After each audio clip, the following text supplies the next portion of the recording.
The HOA fined me $8,500 for unauthorized wildlife habitat and demanded I remove every native plant from my property within 14 days. The new HOA president, a woman I'll call Pesticide Patty, stood on my lawn screaming that my pollinator garden was an insect invasion risk, threatening property values. She had no idea her entire case was built on fabricated environmental reports. She never thought I'd actually call her bluff and do exactly what she demanded. So I did. I ripped out every native plant as requested and watched their million-dollar neighborhood become an ecological dead zone. When a bully hands you the perfect weapon to destroy them, are you supposed to just walk away? My name is Margaret Chen. I'm 67 years old, and I'm a retired environmental biologist who spent 35 years working for the National Park Service in Colorado. After my husband died in 2019, I sold our house in Denver and moved to Boulder Creek Estates in Longmont, a quiet neighborhood that seemed perfect for retirement.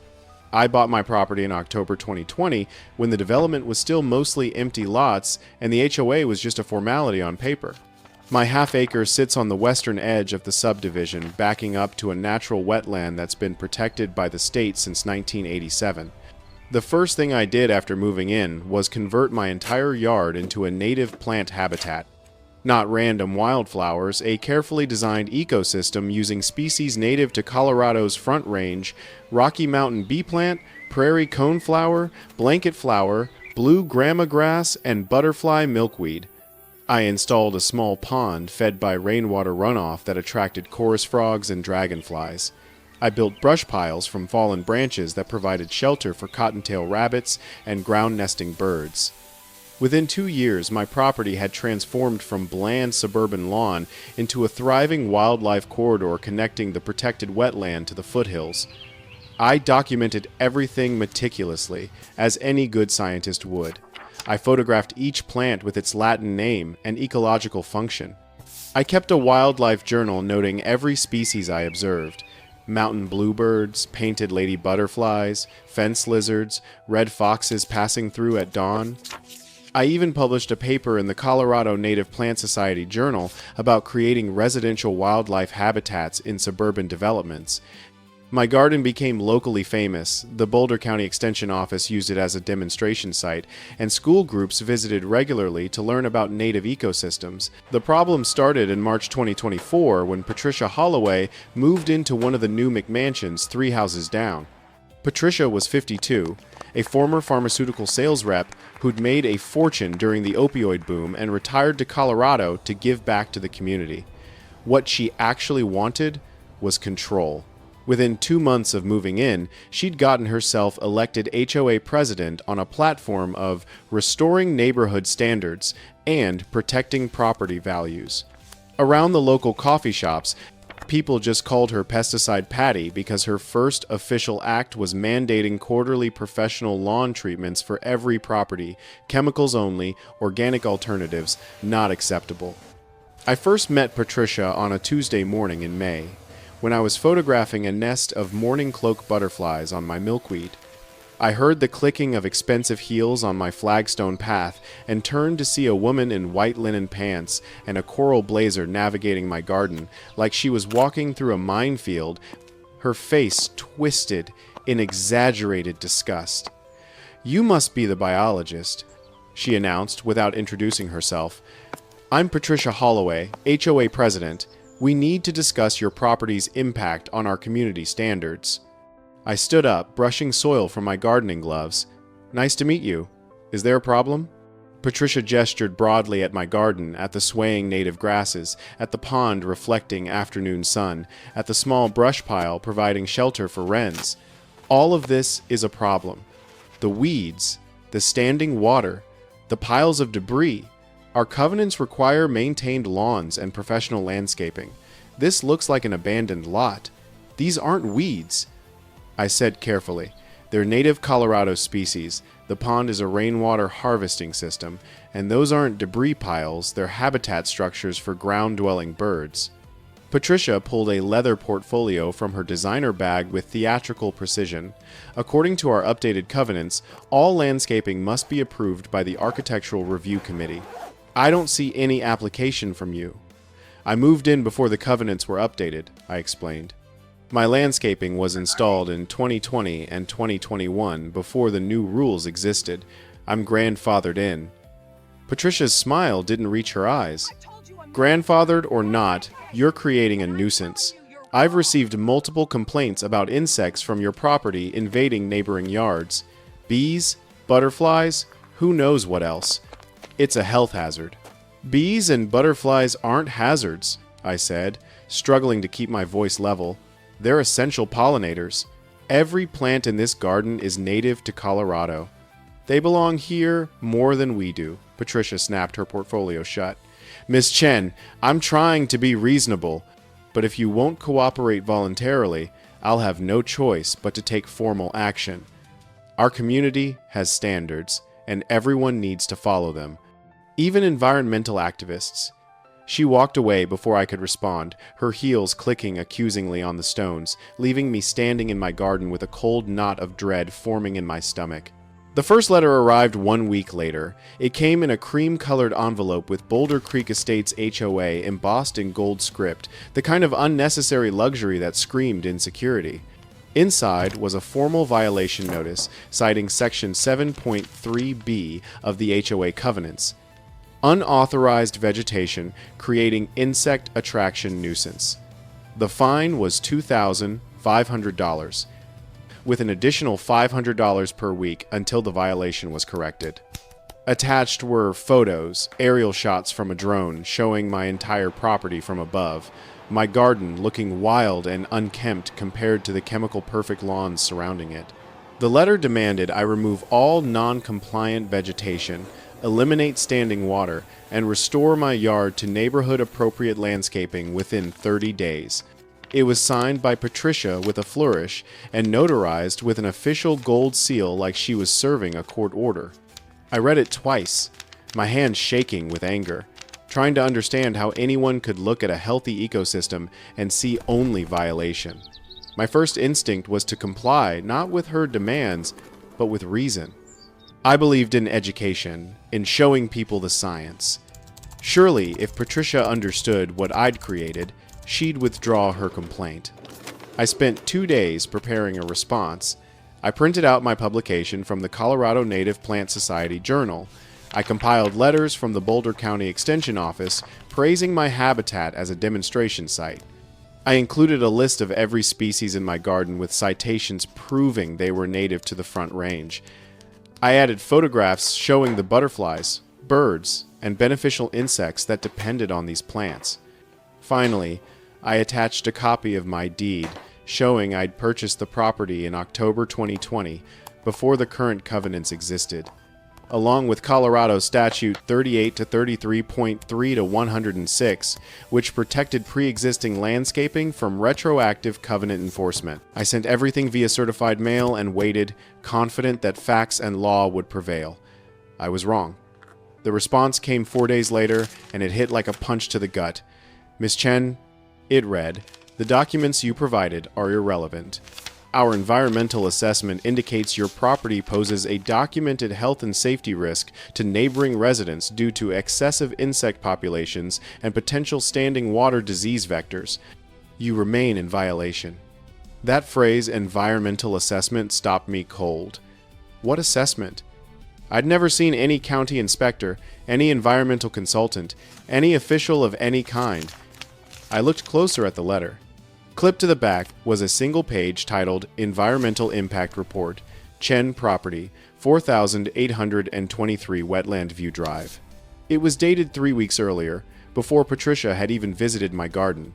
The report claimed my property showed excessive mosquito breeding habitat, uncontrolled pollinator invasion risk, and visual blight reducing neighborhood property values by estimated 8-12%. At the bottom was a signature above the typed name, Dr. Marcus Pemberton, Ph.D., Environmental Science Consultant. I'd never heard of him. A quick search on the Colorado Department of Public Health website found Nothing. The Colorado Secretary of State Business Database had no listing for any environmental consulting firm under his name. This Marcus Pemberton either didn't exist or wasn't licensed to conduct environmental assessments in Colorado. The report was a fabrication. My exhaustion turned to cold fury. This wasn't about landscaping standards or community aesthetics. This was a coordinated attack using falsified documents to force me into compliance. Patricia Holloway didn't want my garden improved, she wanted it destroyed, and she was manufacturing fake science to justify it. That night, my grandson Tyler called. He's 28, works in tech, and handles the social media for several environmental nonprofits. I told him everything. "Grandma," he said after a long silence, "you need to see something." He sent me a link to the Boulder Creek Estates neighborhood Facebook group. The post was from an anonymous account created that same day. It showed drone footage of my property set to ominous music, captioned, "Insect infestation threatening our homes. When will the HOA protect us?" The comments were vicious. People I'd never met were calling me a hoarder, a health hazard, a property value destroyer. One person claimed my mosquitoes had given their child West Nile virus impossible. Colorado hadn't had a West Nile case in Boulder County in 3 years. Another demanded the HOA take legal action before someone gets seriously hurt. The misinformation campaign was working. Patricia had turned my entire neighborhood against me using lies, fake science, and social media fear-mongering. I sat at my kitchen table staring at the forged environmental report, feeling the weight of 35 years in environmental science pressing down on me. I'd spent my career fighting for ecosystems, teaching people about the interconnected web of life, showing them how human and natural systems could coexist. And now a pharmaceutical sales rep with a laminated HOA card was using fake science to destroy what I'd built. The anger I felt wasn't hot, it was the cold, calculated fury of someone who knew exactly how the system worked and exactly how to use it. Patricia wanted to play with environmental regulations? Fine. I'd show her what real environmental science looked like. The next morning, I started building my case. Not defensively, offensively. I wasn't going to prove my garden was legal. I was going to prove their entire subdivision was violating environmental law, and Patricia's fake report was the smoking gun that would bring it all down. First, I filed a formal complaint with the Colorado Department of Public Health requesting an investigation into Marcus Pemberton for practicing environmental consulting without proper credentials. I attached Patricia's forged report as evidence. Then, I filed a Freedom of Information Act request with Boulder County for all environmental assessments conducted on properties in Boulder Creek Estates in the past 5 years. If Pemberton's report was real, it would be on file. If it wasn't, and I knew it wasn't, its absence would prove forgery. Next, I called my former colleague, Dr. Sarah Whitmore, who now directed the Colorado Natural Heritage Program. I sent her photos of my garden and Patricia's violation notice. Sarah's response came within an hour. "Margaret, you've created critical habitat for 3 species of concern in Boulder County: the mourning cloak butterfly, the Preble's meadow jumping mouse, your brush piles, and the boreal chorus frog, your pond. Under Colorado Statute 332105, any action to destroy documented habitat for species of concern without state wildlife approval is illegal. If they force you to remove this, they're breaking state law." That was the ammunition I needed. But I wanted more. I wanted Patricia to understand exactly what she was demanding. I contacted Tyler again. "I need documentation. Video, photos, timestamps, everything." "What are you planning, Grandma?" Tyler asked. I could hear the concern in his voice mixed with something else anticipation. "Malicious compliance," I said simply. "She wants me to remove every native plant. I'm going to do exactly what she asks, and I'm going to make sure everyone sees what happens when you destroy an ecosystem based on fake science and real arrogance." Tyler arrived the next day with camera equipment that looked more expensive than my first car.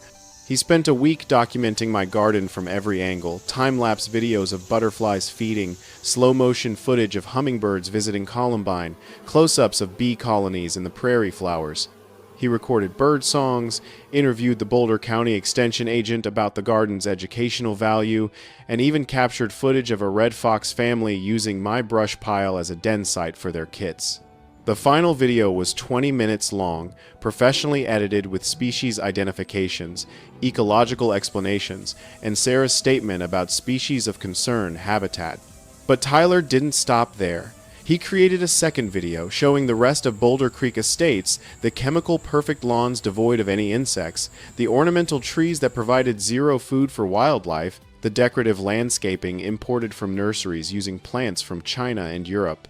He interviewed neighbors, faces blurred, who admitted they never saw butterflies or birds anymore. One elderly man who'd lived in Longmont for 50 years said, "Used to be, you'd see monarchs migrating through here every fall, hundreds of them. Haven't seen one in this neighborhood in 3 years. Not since they put in all these houses." The contrast was devastating. My garden was an island of life in a desert of suburban sterility, and Patricia Holloway wanted to eliminate the last refuge. While Tyler worked on documentation, I took a different approach. I mailed a certified letter to the Boulder Creek HOA board, all 7 members, not just Patricia.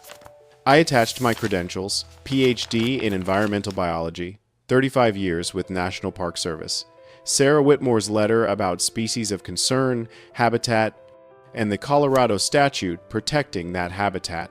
I explained calmly and professionally that removing my garden would constitute illegal destruction of protected wildlife habitat, and any board member who voted to enforce that removal could face personal liability. I sent copies to the HOA's property management company and to their insurance carrier. 4 days later, I got a response, but not from Patricia. It was from Gerald Moss, a board member I'd never heard from before. "Miss Chen," he wrote, "I want you to know that not everyone on this board agrees with President Holloway's actions. Several of us are deeply concerned about the environmental report she's using and the legal implications of forcing habitat removal. However, Patricia controls the board majority and refuses to withdraw the violation. I'm sorry. Please document everything." That was the warning I needed. Patricia wasn't going to back down, even when faced with facts, law, and common sense. She'd built her identity around this crusade, and admitting error would shatter the authority she'd constructed. So she was going to double down, no matter the cost. The cost was about to get very high. The second violation notice arrived exactly 30 days after the first. This one increased the fine to $8,500 total and added a new demand: immediate removal of all unauthorized vegetation within 14 days, or the HOA would enter my property, remove everything at my expense, and place a lien on my house for costs plus legal fees. It was the nuclear option. Patricia had decided that if I wouldn't comply voluntarily, she'd use the HOA's power to physically destroy my garden. The letter included a new document, an emergency abatement authorization signed by Patricia and 2 board members, claiming my property posed an imminent health hazard requiring immediate remediation. It was all lies. No health hazard existed. No emergency was present. But the document had the force of legal authority behind it, and Patricia clearly believed I'd fold rather than fight. She couldn't have been more wrong. I spent 2 days preparing. First, I printed copies of every piece of evidence I'd collected: the forged environmental report with Pemberton's fake signature, Sarah's letter about protected species, Colorado statutes protecting habitat and pre-existing landscaping, Gerald's email admitting board concerns, and Tyler's documentation showing what my garden actually contained. I compiled it all into a thick binder labeled Boulder Creek HOA Violations of Environmental Law. Then I did something that felt both terrifying and necessary. I wrote a letter of compliance. Not fighting compliance, not conditional compliance, but absolute compliance. Dear Boulder Creek HOA Board, it began, "I am in receipt of your demand dated September 14th, 2024, requiring removal of all native vegetation from my property at 4,823 Wetland View Drive. Though I believe this demand violates Colorado environmental statutes and will result in destruction of protected wildlife habitat, I am complying under duress to avoid further legal action. All vegetation removal will be documented, and the HOA will be held solely responsible for all environmental consequences of this action. I attached a copy to Patricia's violation notice and my documentation binder. I sent everything certified mail to the HOA, to Gerald Moss personally, to the Colorado Department of Wildlife, to the Boulder County Environmental Health Department, and to my lawyer, a former colleague's daughter who specialized in environmental law.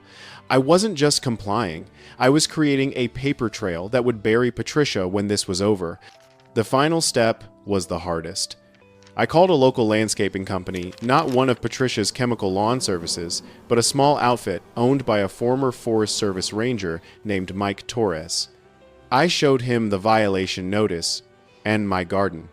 Mike walked the property for an hour, photographing plants, identifying species, occasionally shaking his head in disbelief.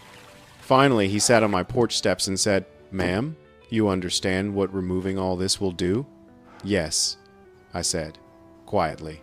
"It'll eliminate the only wildlife corridor connecting the wetland to the foothills. Every bird, butterfly, bee, and beneficial insect using this as a migration stop will have nowhere to go. The chorus frogs will lose their breeding pond. The butterfly larvae in the milkweed will die. The fox kits in the brush pile will lose their den. And every plant I remove is a native species that belongs here, being replaced by what? Concrete? Kentucky bluegrass? Chinese ornamentals?" Mike nodded slowly. "And the rest of the neighborhood?" "Chemical desert," I said. "Once my garden is gone, there's nothing left. No native plants, no pollinators, no functional ecosystem. Just a subdivision that looks pretty and contributes nothing to the environment." "You're going to do it anyway?" Mike asked. I met his eyes. "I'm going to do exactly what they demanded. And I'm going to document every second of it. Because sometimes the only way to teach people what they're destroying is to let them destroy it and make sure everyone knows who gave the order." Mike pulled out his phone. "Then you'll need better documentation than just photos. I know a guy at CU Boulder who does ecological impact studies. If you're going to destroy a functional ecosystem on someone else's orders, we should document what's being lost." He made a call. Within 2 hours, a young graduate student named Jennifer Park arrived with scientific equipment that looked like it belonged in a lab, not a suburban garden. For 3 days, Jennifer conducted a full ecological survey of my property. She counted plant species, 47 native varieties, measured biodiversity index significantly higher than any other property in the subdivision, documented insect populations, 1,200 plus individual observations across 80 species, and recorded bird usage, 23 species using the garden for feeding or nesting. Her final report was a masterpiece of scientific documentation. It concluded, "The Chen property represents the only functioning native ecosystem within Boulder Creek Estates. Removal of this habitat will eliminate critical migration corridors, breeding sites, and food sources for numerous species, including 3 species of concern in Boulder County. The environmental impact of this removal will be severe, irreversible, and entirely preventable."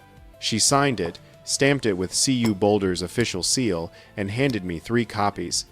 One for your records, one for your lawyer, and one for whoever ordered this destruction. Make sure they know what they're destroying. Tyler set up cameras, not hidden surveillance, obvious, professional documentation. He mounted GoPros on stakes at each corner of my property, positioned his main camera on a tripod for wide shots, and wore a body camera to capture close-ups. He wasn't hiding what we were doing.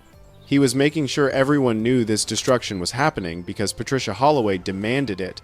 The work began on a Saturday morning, the first day after my compliance deadline. Mike Torres arrived with his crew at 7 a.m. I'd posted notices on every entrance to my property.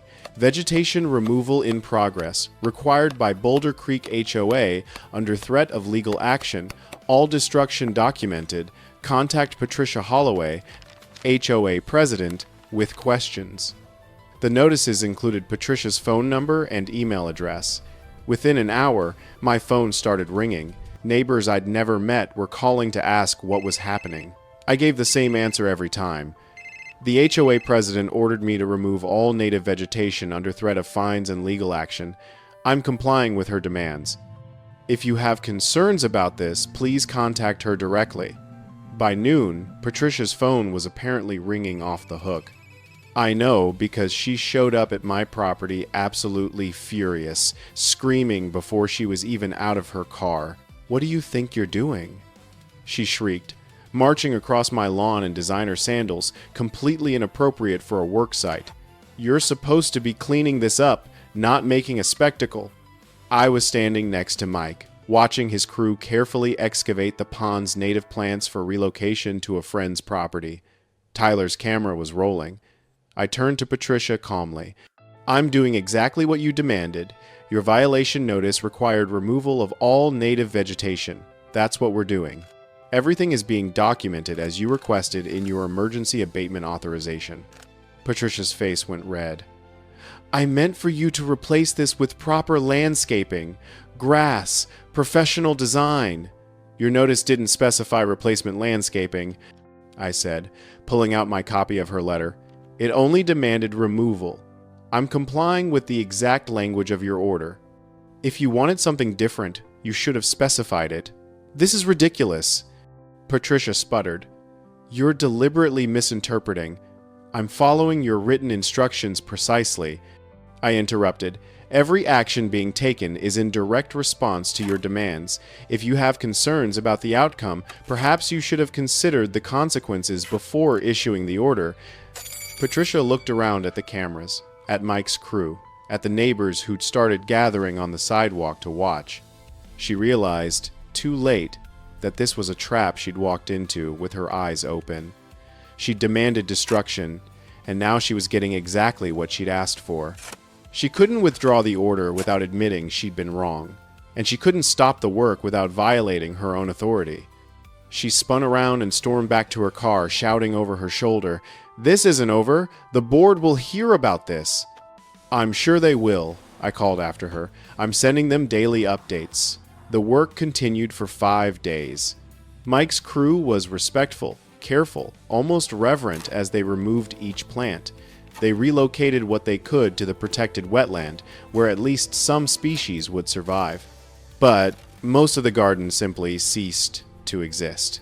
The prairie grass is gone, the milkweed that hosted monarch caterpillars removed, the columbine that fed hummingbirds eliminated, the brush piles that sheltered wrens and fox kits hauled away, the pond where chorus frogs sang every spring filled in with topsoil.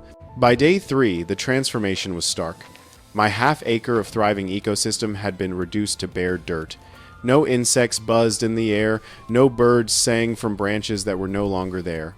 The silence was oppressive, broken only by the sound of machinery removing the last traces of life from soil that had briefly remembered what it was supposed to be.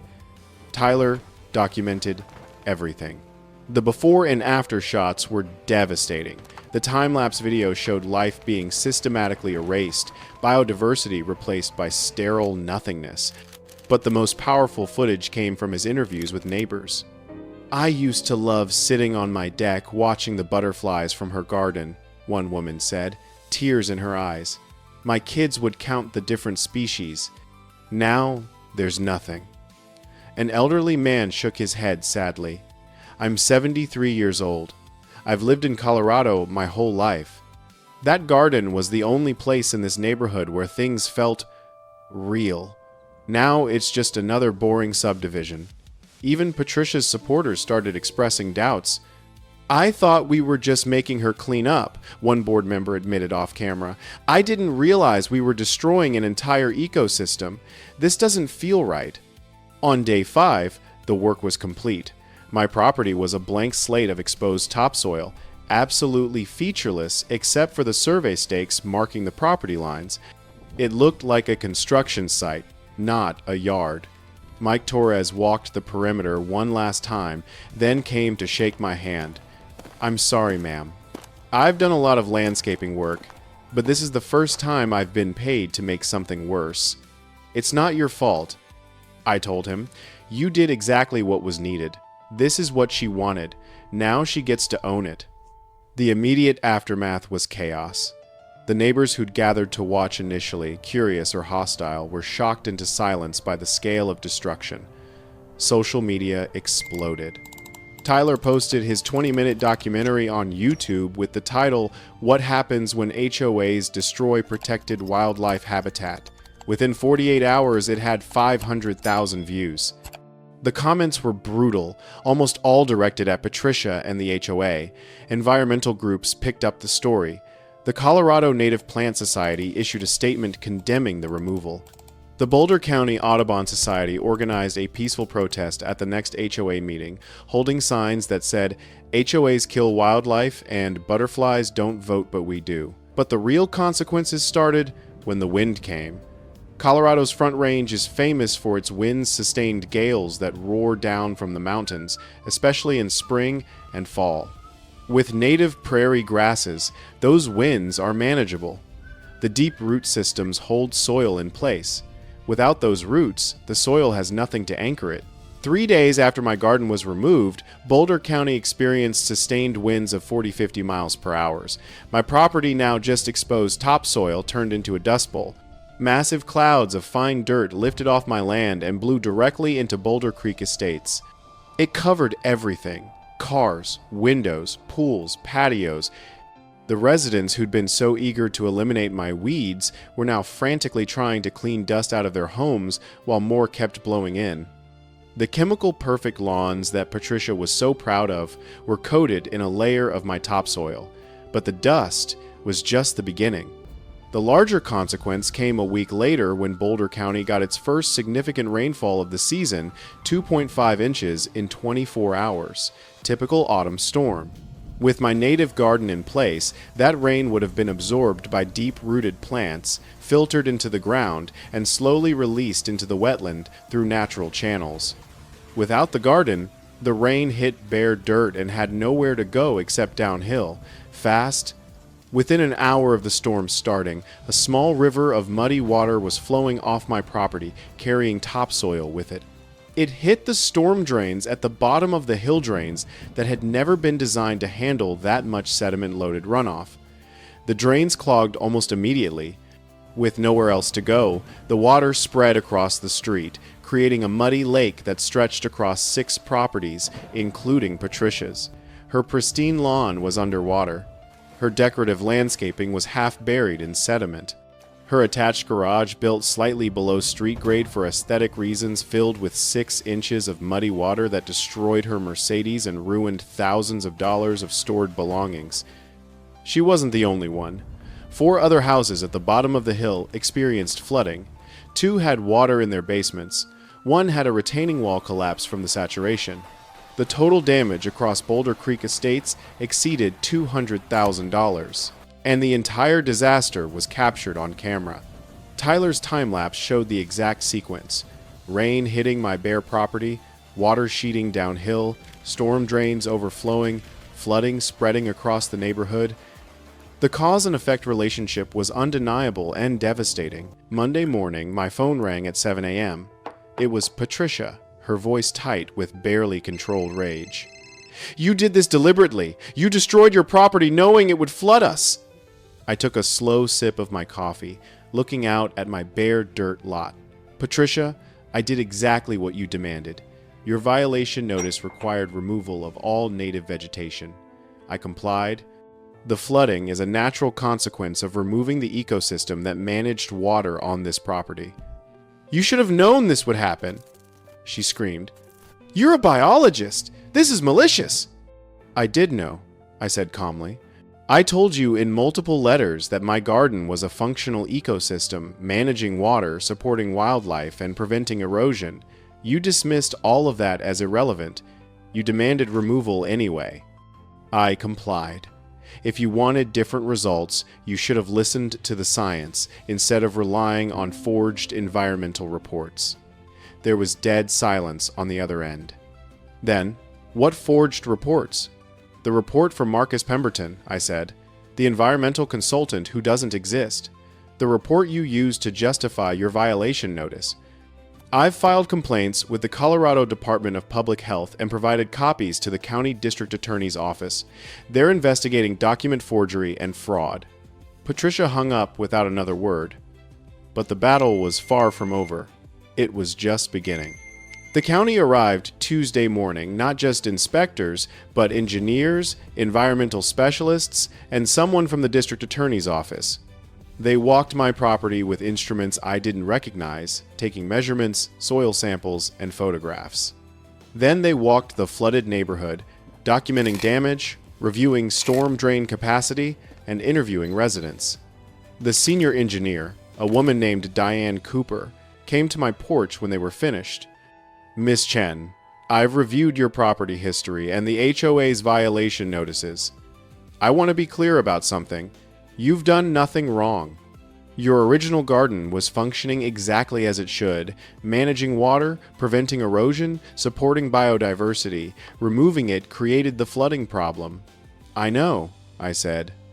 "But the HOA demanded removal under threat of legal action." I complied.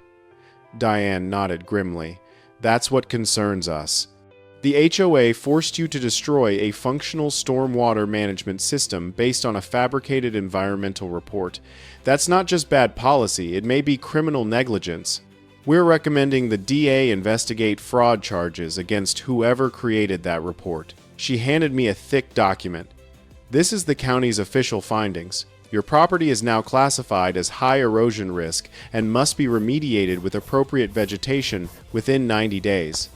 We're also recommending the county require all properties in Boulder Creek Estates to install rain gardens and native buffer strips because the current landscaping provides zero stormwater management. The cost for that will fall on the HOA." I looked at the document, then at my bare property. "And who pays for my remediation?" "Technically, you do," Diane said, "but we're prepared to testify that the HOA's actions directly caused this situation. If you sue for damages, the county will support your claim." The emergency HOA meeting was called for Thursday night. I wasn't invited, I still wasn't a member, but Tyler attended as a guest of Gerald Moss, the board member who'd warned me. He live-streamed the entire meeting on Facebook. The community clubhouse was packed with angry residents, their homes still drying out from the flood. Patricia stood at the front, clipboard clutched like a shield, trying to maintain control of a meeting that was already spinning into chaos. "Order! I call this meeting to order," she shouted over the din. "We're here to discuss the recent flooding event." "The flooding you caused," someone shouted from the back, "by forcing her to destroy her garden." Another voice chimed in. "I lost $15,000 of belongings. My insurance won't cover it because they're calling it preventable. Who's paying for that?" Patricia tried to rally. "The county determined that Miss Chen's property was the source because you made her remove all her plants," Gerald Moss interrupted, standing up. "I have emails here where several board members, including myself, warned you that removing native vegetation would cause erosion and flooding problems. You ignored us. You pushed through the violation notice anyway using a fake environmental report. Now we're all paying for your arrogance."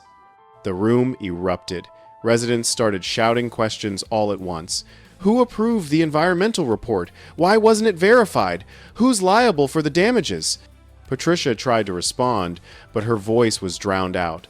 Finally, someone from the back yelled, "I move to remove Patricia Holloway as president and dissolve this board pending a full investigation."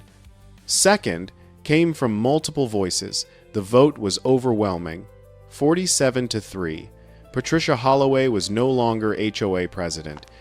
She'd lost everything. She'd built her authority, her reputation, her control, all because she'd forced the destruction of something she didn't understand and never tried to learn about. The legal fallout was swift and comprehensive. The Colorado Attorney General's office filed charges against the fake environmental consultant firm. Turns out Marcus Pemberton was actually Patricia's cousin, a real estate appraiser with zero environmental credentials. He'd written the report as a favor, copying language from actual environmental assessments he'd found online. Both he and Patricia were charged with fraud, forgery, and falsifying official documents. Patricia took a plea deal. 18 months probation, $50,000 fine, community service with an environmental nonprofit, and a permanent ban from serving on any HOA board in Colorado. The civil lawsuit was even more devastating. I sued the Boulder Creek HOA for $250,000 in damages, cost of garden removal, cost of erosion remediation, property value reduction, emotional distress, and lost opportunity costs. My lawyer subpoenaed all HOA records and discovered Patricia had used HOA funds to commission the fake report, hire the drone operator for surveillance, and pay for the Facebook smear campaign. The HOA's insurance company refused to cover any of it, citing fraud exclusion clauses. The settlement took 8 months, but was worth it. The HOA paid me $175,000 and agreed to establish a native landscaping protection bylaw preventing future boards from requiring removal of ecologically functional gardens. But the best consequence came from Boulder County. The flooding had forced them to reevaluate stormwater management across all Front Range subdivisions. They passed a new ordinance requiring every HOA to maintain a minimum percentage of native vegetation on common areas and prohibiting enforcement actions against homeowners with certified wildlife habitat gardens. They called it the Chen Ordinance, and environmental groups across Colorado started using it as a template for other counties. My garden became a case study in what not to destroy. Rebuilding took 2 years. Mike Torres helped me redesign the space using the same native species, but with enhanced erosion control features the county required. Tyler documented the entire restoration process, creating a companion video to his destruction documentary. Watching life return was like watching time-lapse footage of spring, first the grasses, then the wildflowers, then the insects, then the birds. The butterflies came back. The frogs returned to the reconstructed pond. A new fox family made a den in the rebuilt brush pile. One morning, I was photographing a western swallowtail butterfly on my blanket flower when I heard footsteps on my path. I turned, expecting Tyler or Mike, and found Gerald Moss standing there looking uncomfortable. "Miss Chen," he said quietly, "I wanted to apologize on behalf of the board, the old board, for what happened. We should have stopped Patricia earlier. We knew what she was doing was wrong, but we were too afraid to stand up to her." I studied him for a moment. "Why didn't you?" Gerald sighed. "Because she was so certain. So confident. She made us believe that authority and confidence were the same thing. By the time we realized she was wrong, she'd already done too much damage." "What changed?" I asked. "You did," he said simply. "You showed us that sometimes the only way to expose a bad decision is to implement it exactly as ordered and let everyone see the consequences. You could have fought her in court for years. Instead, you let her destroy something beautiful, documented what was lost, and made absolutely sure everyone knew who gave the order. It was brilliant, and it was devastating." Patricia destroyed herself by getting exactly what she demanded. He gestured to my restored garden. "This, what you've rebuilt, it's better than before, stronger. And the county ordinance means no one can destroy it again." I walked him around the garden, showing him the new species I'd added, explaining the enhanced erosion control, pointing out the birds and butterflies that had returned. By the end, Gerald was smiling. "We'd like to hire you," he said, "as a consultant, to help us redesign the common areas with native plantings. After everything that happened, the new board wants Boulder Creek Estates to be a model for sustainable suburban development. We want to do what you did here, but across the whole neighborhood." I thought about Patricia, about her demand for chemical-perfect lawns and imported ornamentals, about her belief that control and conformity were more important than ecological function, about how her arrogance had destroyed something precious and taught everyone finally what they were losing. "I'll do it," I said, "on one condition. Every resident gets education about why we're using native plants, not just they're pretty, real science. Ecosystem function, biodiversity, climate resilience. If people understand what they have, They'll protect it. Gerald nodded. Deal. The transformation of Boulder Creek Estates took 3 years. Slowly, systematically, we replaced sterile lawns with native meadows. Chemical monocultures gave way to diverse plant communities. Stormwater ditches became rain gardens bursting with wildflowers, and gradually, life returned. Butterflies migrated through again. Birds nested in newly planted shrubs. The chorus frogs singing spread beyond my pond into the common areas. People who'd moved here for the perfect suburban aesthetic found themselves falling in love with something messier, wilder, more real. Children who'd never seen a monarch butterfly started keeping migration journals. The homeowner who'd claimed my mosquitoes gave his kid West Nile became a passionate advocate for native plants after watching hummingbirds nest in his yard for the first time. And Patricia? She moved to Arizona 6 months after her probation ended, presumably to find another community that would appreciate her particular brand of authoritarian aesthetics. I heard she tried to run for HOA president there too. She didn't win. On my 70th birthday, Tyler threw a party in my garden. Not just family, the whole neighborhood came. Someone had made a banner that said, "Thank you for teaching us what matters." Gerald gave a speech about how the property values Patricia had been so worried about protecting had actually increased since we'd implemented native landscaping throughout the development. Turns out people would pay a premium to live in a community that prioritized ecology over ego. But the best gift came from the Boulder County School District. They'd created a new environmental science curriculum based on my garden, Tyler's documentaries, and the Chen Ordinance. They called it Suburban Ecology, Building Resilient Communities. The teacher's guide included a case study titled, "What Happens When We Ignore Science?" It told the story of a retired biologist, an HOA president armed with fake reports and real arrogance, and a garden that had to be destroyed to teach everyone what it was worth. As the party wound down and the sun set over the foothills, I stood in my restored garden listening to the evening chorus of frogs and crickets.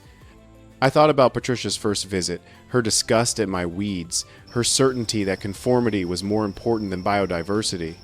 I thought about the fake report, the violation notices, the threats. I thought about watching everything I'd built be systematically destroyed because someone with authority decided beauty mattered more than function. And I thought about the simple, devastating power of doing exactly what you're told. Patricia demanded removal of my native plants. I removed them. She wanted me to prove they weren't necessary. I proved it by showing what happened when they were gone. She tried to destroy my credibility with fake science. I buried her under real science. She wielded her clipboard like a weapon. I turned her own written orders into evidence that destroyed her. Sometimes the best response to a bully isn't resistance, it's compliance.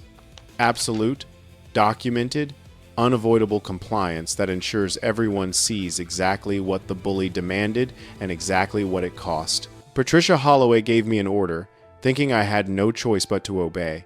She was right, I had no choice. But she forgot that obedience doesn't mean surrender.